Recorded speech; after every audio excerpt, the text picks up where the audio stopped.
ಬ್ರೀಫಾಗಿ Sowjanya rape and murder case ಹೇಳಿ sir. Murder case ಏನು ಅಂತಲ್ಲ, ಏನು ಅಂತ. ಅದು ಸೌಜನ್ಯ ಅನ್ನೋಳು, ಅವಳು ಸೆಕೆಂಡ್ PUC ಓದ್ತಿರ್ತಕ್ಕಂಥ 17 ವರ್ಷದ ಹುಡುಗಿ.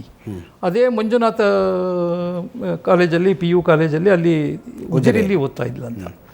ಸೊ ಅವಳದು ರೆಗ್ಯುಲರ್ ಟೈಮಿಂಗ್ಸು ಮಧ್ಯಾಹ್ನ 1 ಗಂಟೆ ತನಕ ಮಾತ್ರ ಇರ್ತಿತ್ತು ಕ್ಲಾಸಲ್ಲಿ. ಅಲ್ಲಿಂದ ಬಂದು ಧರ್ಮಸ್ಥಳದ ಸ್ನಾನಘಟ್ಟ ಇದೆಯಲ್ಲ, ನೇತ್ರಾವತಿ ಸ್ನಾನಘಟ್ಟ, ಅಲ್ಲೇ ಬಸ್ ಸ್ಟಾಪ್ ಇರೋದು, ಬೇರೆ ಎಲ್ಲೂ ಬಸ್ ಸ್ಟಾಪ್ ಇಲ್ಲ. ಕೆಲವರು ಹೇಳ್ತಾರೆ, ಇವರೆಲ್ಲ ನನಗೆ ಗೊತ್ತಿರೋಗೆ ನನ್ನ ಇನ್ವೆಸ್ಟಿಗೇಷನಲ್ಲಿ ಕನ್ಫರ್ಮ್ ಆಗಿದ್ದ ವಿಚಾರ ಹೇಳ್ತೇನೆ.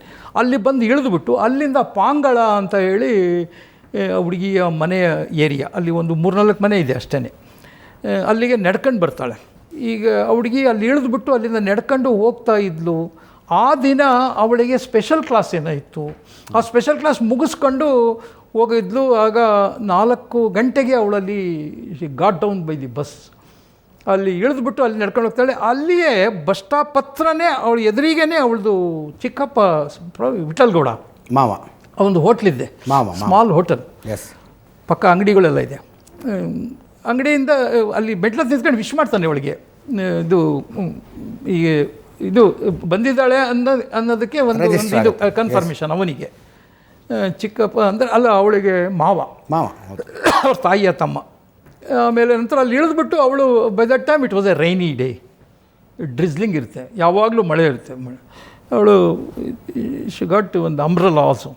ಬೆಳಗ್ಗೆ ಹೋಗೋಗ್ಲೂ ಮಳೆ ಇದ್ದದ್ದರಿಂದ ಅಂಬ್ರಲ್ಲ ನಾರ್ಮಲಿ ಕ್ಯಾರಿ ಮಾಡ್ತಾರೆ.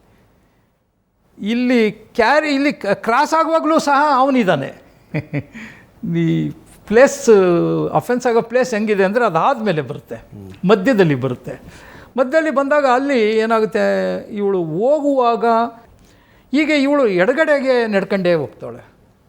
ಅವನು ಸಹ ಆ ಕಡೆಯಿಂದ ಎದುರುಗಡೆ ಬರುವ ವ್ಯಕ್ತಿ ಬಲಗಡೆನೇ ಬರ್ತಾನೆ.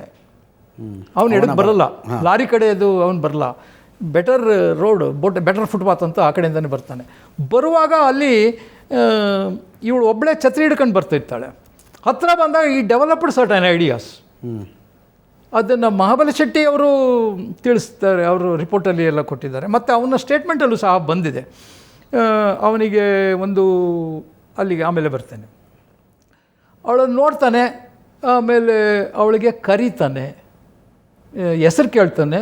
ಅದು ಕೇಳಿ ಆಮೇಲೆ ಕರೀತಾನೆ. ಅದು ತನಿಖೆಯಲ್ಲಿ ಗೊತ್ತಾದ ವಿಚಾರ.